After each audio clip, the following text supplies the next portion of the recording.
The Raven by Edgar Allan Poe.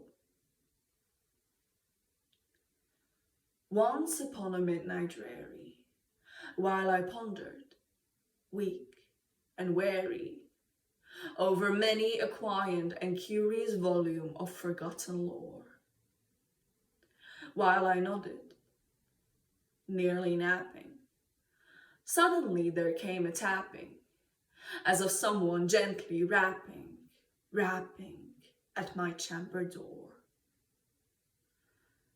"'Tis some visitor," I muttered, tapping at my chamber door. Only this, and nothing more. Distinctly I remember, it was in the bleak December, and each separate of dying ember wrath its ghost upon the floor. Eagerly I wished the morrow, vainly I had sought to borrow from my book's staircase of sorrow, sorrow for the lost Lenore, for the rare and radiant maiden whom the angels name Lenore, nameless here forevermore.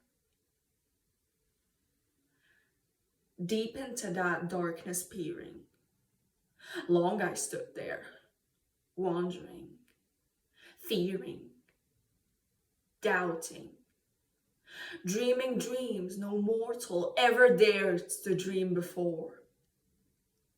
But the silence was unbroken, and the stillness gave no token, and the only word there spoken was the whispered word, "Lenore."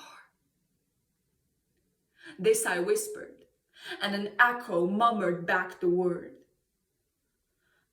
"Lenore." Merely this, and nothing more. Back into the chamber turning, all my soul within me burning. Soon again I heard a tapping, somewhat louder than before. "Surely," said I, "surely that is something at my window lattice. Let me see then what thereat is, and this mystery explore. Let my heart be still a moment, and this mystery explore. 'Tis the wind, and nothing more." Open here I flung the shutter, when, with many a flirt and flutter, in there stepped the stately raven of the saintly days of yore. Not the least obeisance made he, not a minute stopped or stayed he, but with the mien of lord or lady, perched above my chamber door, perched upon a bust of Pallas, just above my chamber door, perched and sat, and nothing more.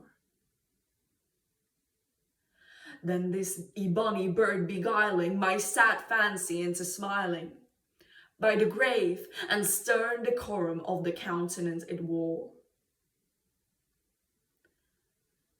"Though thy crest be shorn and shaven," said I, "art sure no craven, ghastly grim and ancient raven, wandering from the nightly shore. Tell me what thy lordly name is on the night's Plutonian shore." Quoth the raven, "Nevermore."